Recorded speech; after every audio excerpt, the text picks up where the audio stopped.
So I'm curious, obviously being the 16th year of the film festival, which is an incredible run, how you've seen the evolution of the festival in that time from when it started 16 years ago to the upcoming festival. What's that evolution been like in your eyes?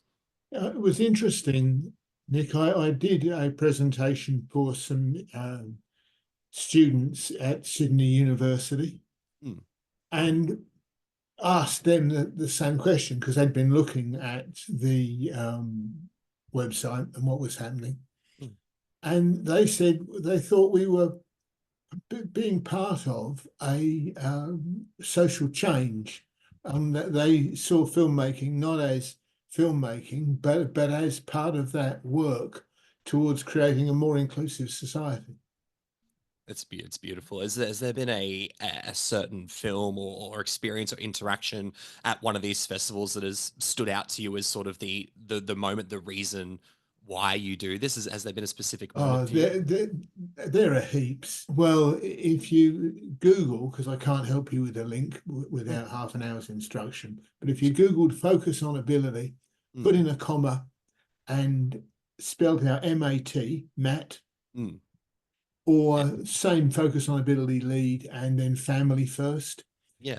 you can actually do a test to see whether a person's dead or not using those two films. Right.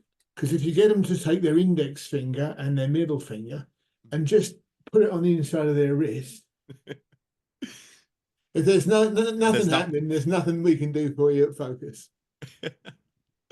Oh, that's fantastic. It's I this movies that I have seen from this festival, I think are very good indicators of those who do have hearts and really do are moved by these stories. And I'm curious to know, just because as I don't know if you can tell behind me, I'm a fan of movies, and I think movies and film is a very important and powerful medium in Mm. helping people understand things about life. I'm curious to know what your experience with media and with fiction is in helping either you understand something or you've told someone to watch something that will help them understanding things about life or even specifically people with disabilities. I'm going to give you a long-winded answer, but Please, you've got to yeah. remember I'm getting old, so I'm allowed. That's fine. When we kicked this thing off, Mm, what we were looking for was a platform to change attitudes. mm, Because I mean, going back, I've been involved in disability services for um, the very best part of 40 years, sure. which just means I'm completely institutionalized.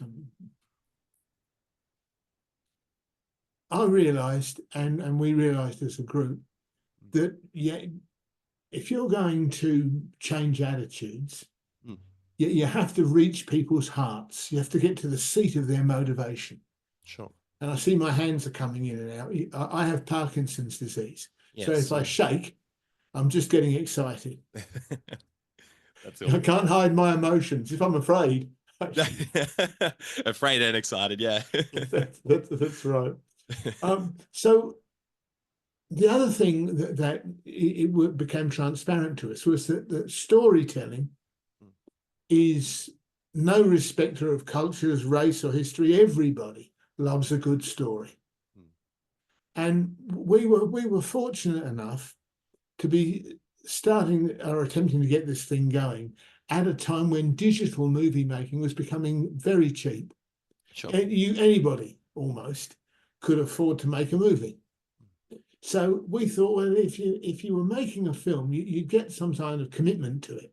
Mm, You put in all that effort. You want a bit of ownership. You want to see that movie reach your message to the rest of the world. mm, And Focus on Ability became the vehicle for that for us. sure. So it is designed to reach your emotional heart, Mm, and that's simply because that's the way you move people. And we're being really successful with that. We get fabulous feedback from people saying, when I did this, I didn't realize how much I would become attached, involved, whatever you wanted to say. sure. And I guess that's really the test of success for us. Are we reaching people to change their perspective from the heart? And that's, I think, a testament to the power of media and how media can work with emotions like that. I think, like I said, not if you don't get to the heart of it, it doesn't impact people in that way. And I'm curious to know, obviously, people who watch these movies are moved by them, but a big element of the Focus on Ability Film Festival are the people who are making them as well. So I'm curious to know in this time over that last 16 years, how you've seen that impact on the people who actually make these films as well, and what emotion, how that emotionally changes them. Yeah, that would be true. The ease in which a film can be made Mm. has increased incredibly. Yeah, And I don't mean by saying this to actually put down any filmmaker, but it's a lot easier than it was 16 years ago. sure. Yeah. I think you've also got a lot of exposure to previous filmmakers' works, which we didn't have when we started for obvious reasons. We hadn't started. Yeah, of But course. but I think we're around about the 3,500 mark now Wow. at 5 minutes a pop, Mm. which is, I think that's around, if you started watching it now and you went without sleep, it would take you about 38, 40 hours, something like that. Wow. And in that, if I'm truthful, you'll find some films that are obviously a work in progress. Mm. And you'll find others that are, well, some have gone on to be shown in other festivals, and to make some of those filmmakers a Mm. few dollars. Well, That's more than a few dollars, really, which I'm quite jealous over because it was my idea and I want to share in the wealth. where's Remember Martin's me when cut? your film comes out. That's the takeaway, the message. Remember Martin, That's it. who platformed the film first. Yeah, notes, cash, I don't care. Drop it off at the back door. That's it, the brown paper bag. I'd love to sort of get your take as well as someone who has been such a big part of media for people with disabilities over these not just last 16 years, but even before. Where do you feel like media representation is right now with people with disabilities outside of the festival? And what can be done either to improve it or to make it more inclusive in your eyes? It's a work in progress, which Sure, is my term for there's a long way to go. sure. What I think's a shame is because you can see that people's motivation is good, but you can see it particularly in British drama. In modern British drama, when they're starting the show off and they're building the characters, Yeah. you get the gay person, Mhm. the coloured person, the disabled person, and you can almost tick off the stereotypes that are built into the film. And I Sure. think that's a shame. I see what people are doing. They're answering what they see or perceive to be the direction of film by making sure they can tick that box. Sure. And I think the thing we're still working for is where it just becomes a flow. This person isn't hired because they're an amputee. They're hired because in the natural progression of the show, that's where it should be. Mm.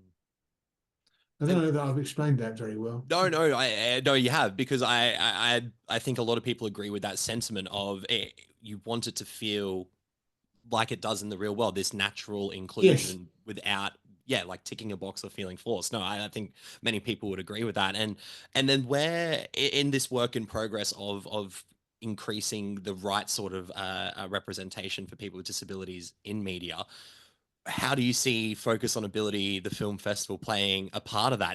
Do you believe this is an important key in increasing that natural representation? yes, absolutely.